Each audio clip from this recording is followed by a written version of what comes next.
नमस्कार। राधे राधे, राम राम। आपके अपने ऑनलाइन यूट्यूब चैनल पर मैं आपका पैरासाथी अरुण आप सभी का हार्दिक अभिनंदन और स्वागत करता हूं। मेरी आवाज़ आप लोगों को प्रॉपर आ रही होगी और मैं आपको प्रॉपर दिखाई दे रहा हूं। लास्ट वीडियो जो इसे जस्ट पिछला वाला वीडियो था जिसमें कि मैं उत्तर प्रदेश के इतिहास को लेकर चर्चा कर रहा था। कम से कम 3 घंटे का इतिहास होता है उत्तर प्रदेश। 3 घंटे कम से कम, जब मैं आराम से नहीं थोड़ा तेज कराऊंगा तो 3 घंटे में तो होगा, लेकिन फिर भी कोशिश यही करी जा रही है कि जल्दी जल्दी इसको समाप्त किया जाए, आपके एग्जाम के पॉइंट ऑफ व्यू से इंपॉर्टेंट टॉपिक्स आप लोगों तक पहुंचा दिए जाए। तो वीडियो पूरा देखना, उसके बाद ही तय करना कि लाइक करना है, शेयर करना है, सब्सक्राइब करना। बिना वीडियो देखे आप इसका बिल्कुल भी नजरिया या फिर दृष्टिकोण उत्पन्न न करें। तो पिछले वीडियो में आखिरी के हो सकता है 1 या 2 मिनट हम लोगों की आवाज़ आप लोगों तक ना पहुंच पा रही हो, उसके लिए मैं क्षमा प्रार्थी हूँ और चाहूँगा कि आप लोग उस इश्यू को और टेक्निकल इश्यू मानकर इग्नोर कर। जैसे कि मैं आपसे कह रहा था लास्ट वीडियो में कि बच्चा, जो उत्तर प्रदेश है, हम यहाँ तक पहुंच चुके थे महाजनपदों तक। 16 महाजनपद तक, 16 महाजनपद तक मैंने आपको बताया था। 16 महाजनपदों में से उत्तर प्रदेश में 8 महाजनपद थे। 16 महाजनपदों में से उत्तर प्रदेश में 8 महाजनपद थे। कितने? 8 महाजनपद थे, जिनका उल्लेख भगवती सूत्र और अंगुत्तर निकाय दोनों में किया गया है। ठीक है। उत्तर प्रदेश में कितने थे? 8। 8 महाजनपद थे, जिनका उल्लेख ये लास्ट क्लास की अंतिम स्लाइड पर आपको लिखा हुआ दिखेगा। भगवती सूत्र तथा अंगुत्तर निकाय, अंगुत्तर निकाय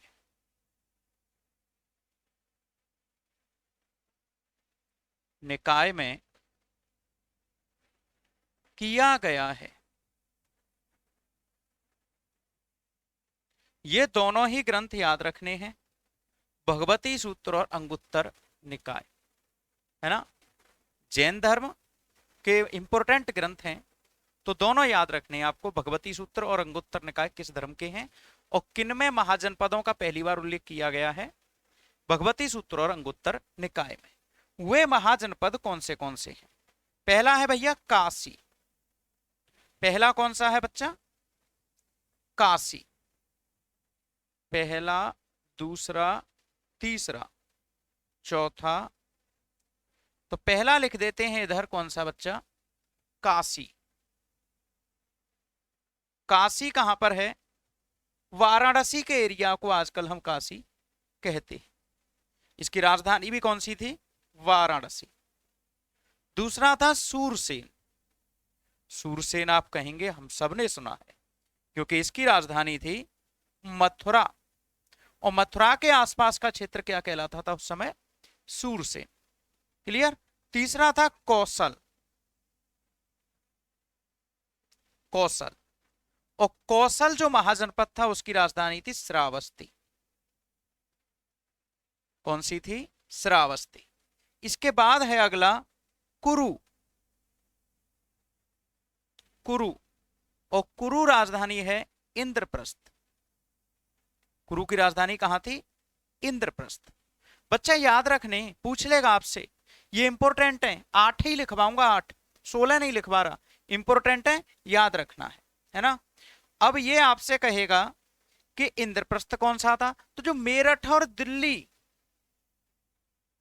मेरठ और दिल्ली के आसपास का जो क्षेत्र है उसको हम क्या कहते थे बच्चा? इंद्रप्रस्थ। क्लियर। इसके बाद है वत्स। वत्स, वत्स की राजधानी कौसाम्बी।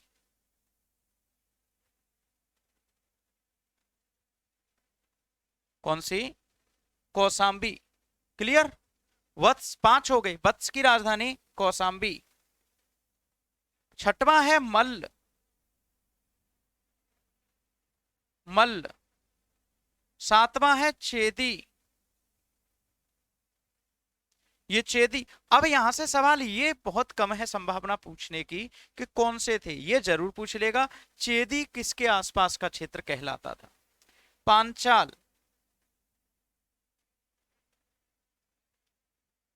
आठवां कौन सा, पांचाल, जहां की महारानी द्रौपदी थी वो पांचाल। म- मल्ल की राजधानी तो कुशीनगर थी, कुशीनगर, है ना। मल्ल की कौन सी थी, कुशीनगर। ये गौतम बुद्ध से जुड़ा हुआ इंपोर्टेंट स्थल भी है, वैसे भी करवाऊंगा आपको, कुशीनगर। एक इसकी सुक्तिमती, सुक्तिमती। चेदी कहाँ का क्षेत्र है, बुंदेलखंड के आसपास का क्षेत्र, आपका झांसी के आसपास का क्षेत्र कहाँ क्या कहलाएगा बेटा, चेदी, उसको क्षेत्र को कहा जाता था, है ना। बार बार देखना पड़ रहा है कि कहीं आवाज ना चली जाए, ठीक है। इसकी है अहिछत्र, पांचाल की कौन सी थी, अहिछत्र। ये रामनगर और बरेली, रामनगर बरेली के आसपास का जो क्षेत्र था वो क्या था, अहिछत्र। तो ये 8 महाजनपद आपको लिख लेने हैं, जल्दी से लिख लो, आगे बढ़ते हैं फिर, है ना। लिख लिया होगा आपने। शतपथ ब्राह्मण में, एक ब्राह्मण ग्रंथ है जो मैंने पिछली क्लास में भी डिस्कस किया था। शतपथ ब्राह्मण में अवध, कौशल, महाजनपद का उल्लेख है। और वैसे भी यूपी का नाम, पुराना नाम तो अवधि है ना। शतपथ ब्राह्मण में अवध, कौशल महाजनपद का उल्लेख है। क्लियर है। इसके अलावा मथुरा,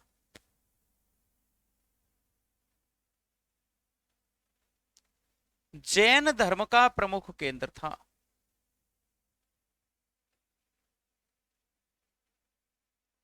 अब मथुरा वैसे भी इंपॉर्टेंट है, मथुरा में तो बहुत सारी चीजें हैं।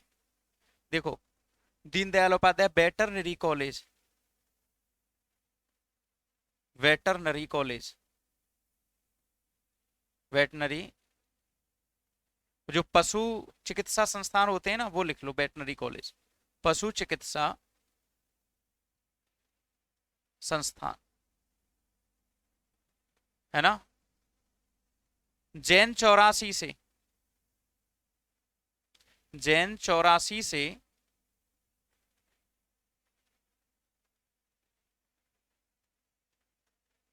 महावीर स्वामी की मूर्ति मिली है। मथुरा का एक स्थान है जैन 84, वहां से किसकी मूर्ति मिली है, महावीर स्वामी की मूर्ति मिली है।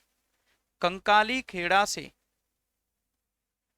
कंकाली टीला से कनिष्क की मूर्ति प्राप्त हुई है, कनिष्क की प्रतिमा मिली है, जिसमें उसे धोती और चोंगा, धोती और चोंगा पहने दिखाया गया है। मथुरा के पास ही एक स्थान है वृंदावन, और वृंदावन में राजकीय मोर अनुसंधान संस्थान है, राजकीय मोर अनुसंधान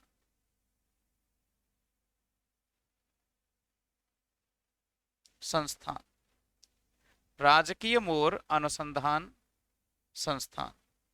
क्लियर। यहां पर फिर है आपका मथुरा पशु चिकित्सा संस्थान। मकदूम फरे में, मकदूम फरह में बकरी अनुसंधान संस्थान है। परखम से, परखम है फरे के पास, परखम से यक्ष और यक्षिणी की मूर्ति प्राप्त हुई है। किसकी, यक्ष और यक्षिणी की मूर्ति प्राप्त हुई है। और यक्ष और यक्षिणी को कहा जाता है कि कुबेर के खजाने की रक्षा करते हैं, इसलिए वर्तमान में आरबीआई के हेडक्वार्टर के बाहर मुंबई में इनको लगाया गया है।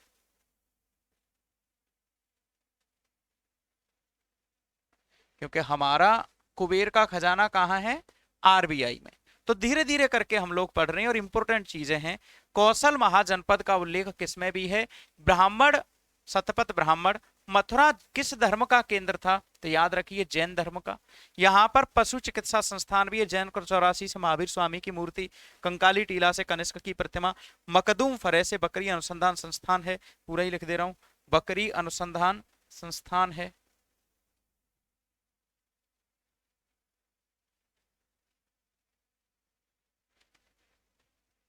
बकरी अनुसंधान संस्थान कहां पर है?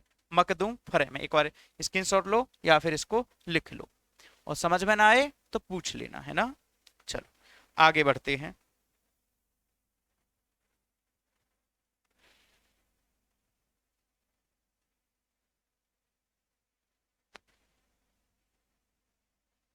क्लियर? चलो, उत्तर प्रदेश में हेडिंग लगानी है, जैन धर्म। कहां पर? उत्तर प्रदेश में। जैन धर्म में कितने तीर्थंकर हुए हैं? कुल 24 तीर्थंकर हुए। 24वें तीर्थंकर कौन थे?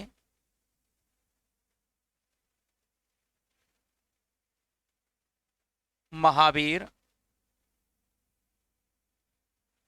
स्वामी। 24वें तीर्थंकर कौन थे? महावीर स्वामी। तो जैन धर्म में कुल तीर्थंकर 24 हुए हैं, और 24वें तीर्थंकर कौन है? महावीर स्वामी, जिन्होंने सत्य अहिंसा अस्तेय, जिन्होंने 5 अड़ुव्रत बताए। 5 अड़ुव्रत बताए, ये बता दे रहा हूं क्योंकि बन जाता है पेपर में। अड़ुव्रत बताए, सत्य अहिंसा अस्तेय अपरिग्रह और ब्रह्मचर्य। इन्होंने 5वां जोड़ा था। कौन सा जोड़ा था? 5वां जोड़ा था। आपसे पूछता है कौन सा धर्म है जिसमें युद्ध और कृषि दोनों वर्जित हैं? तो जैन धर्म में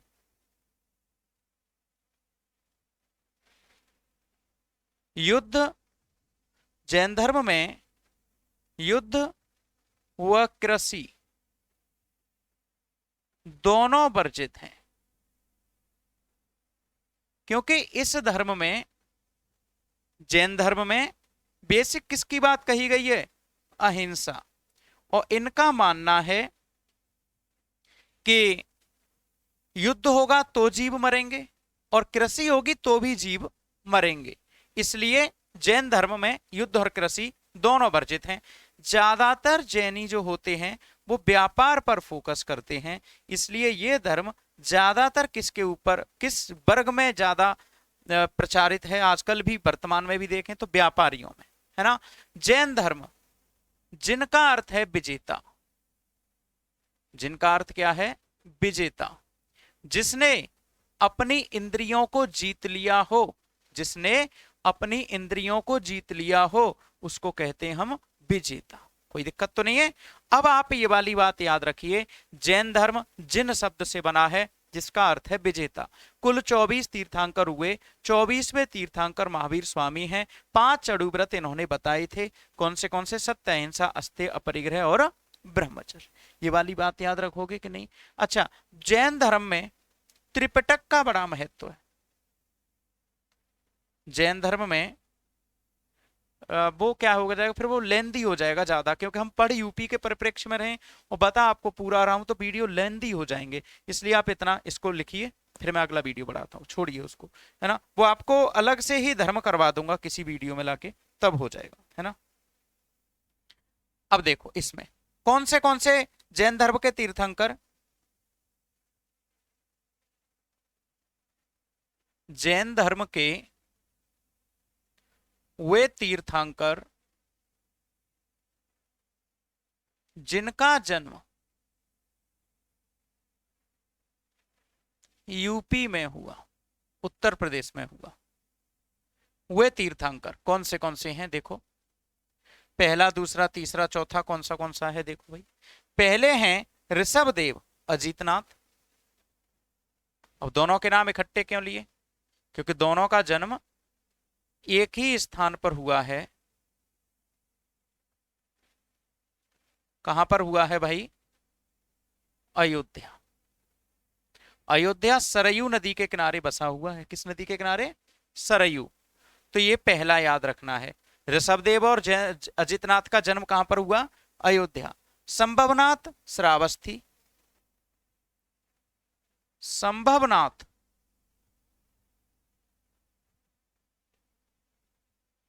श्रावस्ती। इसके बाद अभिनंदन नाथ।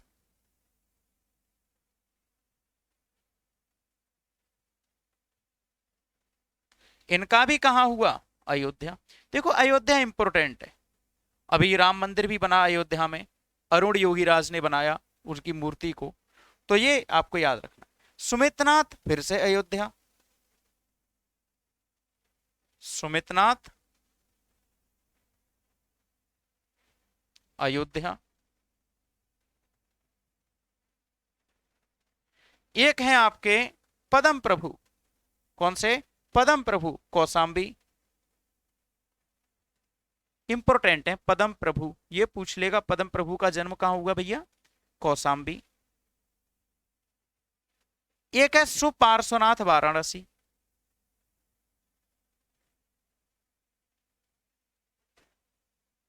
सुपार्श्वनाथ का जन्म कहां हुआ? वाराणसी। ये कर लोगे? सुपार्श्वनाथ का जन्म कहां पर हुआ? वाराणसी। बिमलनाथ कांपिल्य।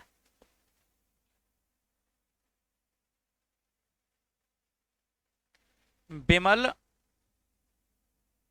नाथ कांपिल्य। बिमलनाथ का कहां पर हुआ भैया? कांपिल्य में। क्लियर? और अनंतनाथ अयोध्या।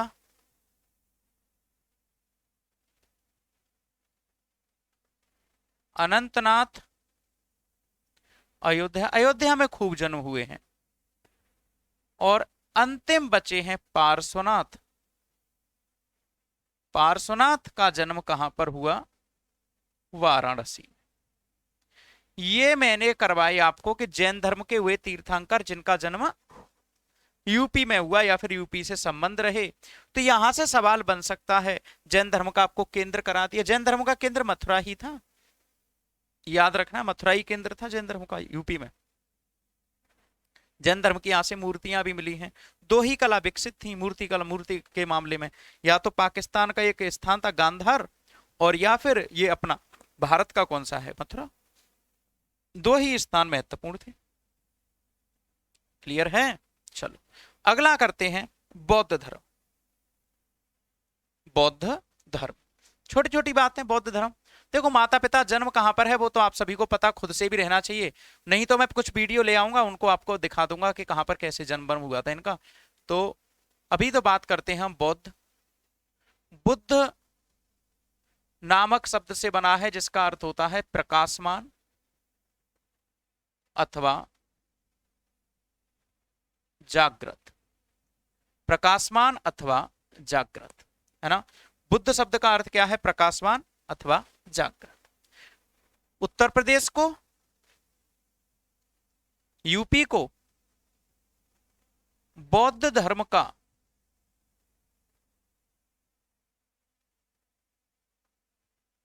पालना कहते हैं। क्या कहते हैं? पालना। क्योंकि यहां पर बौद्ध धर्म सबसे ज्यादा दिनों तक फला फूला, सबसे ज्यादा जो काम हुए वो यूपी में ही हुए बौद्ध धर्म के। इसलिए क्या कहते हैं? पालना। मतलब एक प्रकार का सपोर्टिंग सिस्टम यूपी से मिला बौद्ध धर्म को, है ना। तो बौद्ध धर्म क्या कहते हैं? पालना। आपको पता है बौद्ध धर्म के त्रिरत्न बुद्ध, धम्म, संघ।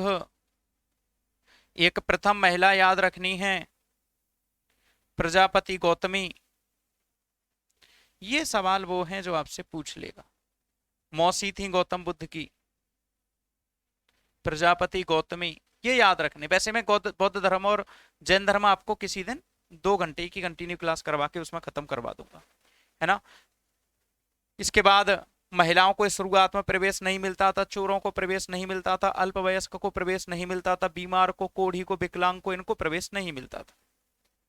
प्रवेश किसको मिलता था? जो मैच्योर है, परिपक्व है, समझदार है, चोर नहीं है, कर्जा नहीं है उसके ऊपर। नहीं पता चलता कि बौद्ध धर्म संघ में जाके प्रवेश तो दे दिया, लेकिन क्या होता है वहां पे कि सबके सब विकलांग ही भर गए। महिलाओं को प्रवेश नहीं मिलता था, वैश्याओं को नहीं मिलता था, क्योंकि वो रक्षा करते थे। यहाँ पर बौद्ध विहार और चैत्य नाम के 2 स्थान याद रखने हैं आपको। चैत्य तो होते हैं पूजा स्थल, और जो विहार होते हैं वो रुकने का स्थान होता है, रुकने का स्थान, ठहरने का स्थान। ये 2 पॉइंट आपको याद रखने हैं, क्योंकि हो सकता है पेपर में आपसे यहां से प्रश्न बन जाए। बौद्ध का अर्थ क्या होता है? प्रकाशमान अथवा जागृत। तो ये वाली चीजें आपको याद रखनी है, ठीक है। तो बौद्ध धर्म का पालना किसे कहते हैं? यूपी को कहा जाता है। अच्छा, बौद्ध धर्म महात्मा बुद्ध ने अपना पहला उपदेश कहां पर दिया? बुद्ध ने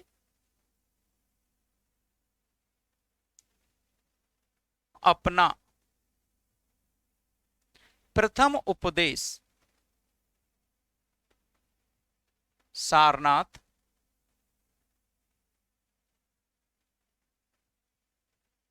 ऋषिपत्तन में दिया।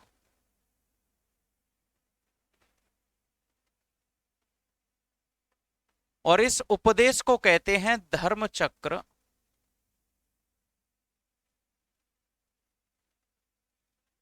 प्रवर्तन। क्या कहते हैं? धर्मचक्र प्रवर्तन। क्लियर है? गौतम बुद्ध ने अपने सर्वाधिक उपदेश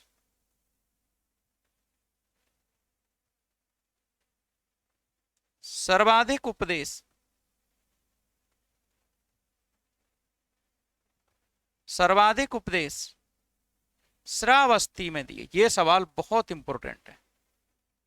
कहां पर दिए? श्रावस्ती में दिए। ये इंपॉर्टेंट है, याद रखना है। गौतम बुद्ध ने सर्वाधिक उपदेश कहां पर दिए? 483 ईस्वी में गौतम बुद्ध की मृत्यु भी कहां पर हुई? मल्लों की राजधानी कुशीनगर में।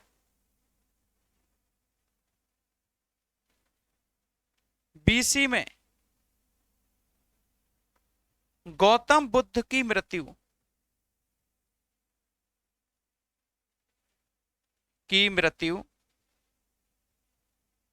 कुशीनगर, कुशीनारा कहते थे इसे, जब कुशीनगर मल्लों की राजधानी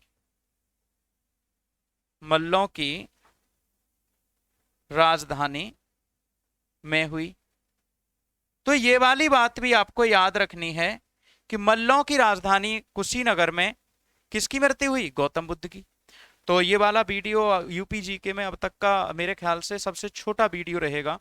अगला वीडियो जब भी बनाऊंगा वो बड़ा होगा, लगभग 1 घंटे के आसपास का। थोड़ा सा तबीयत नासाज है, इसलिए इतना ही रखते हैं इसको, है ना। अगला पार्ट आपको जल्दी से जल्दी मिल जाएगा। आपको 5 मैक्सिमम 7-8 फरवरी तक पूरी यूपीजी के खत्म हुई आपको इसी प्लेलिस्ट में दिख जाएगी। तो अच्छे से रहिएगा, अपना ख्याल रखिएगा। वीडियो अगर आपको पसंद आ रही हो तो लाइक शेयर सब्सक्राइब करना बिल्कुल ना भूलें। Thank you so much. जय हिंद जय भारत। मेहनत करते रहिए, पढ़ाई करते रहिए, बस परम उद्देश्य यही है अपना। Thank you so much. जय हिंद जय भारत।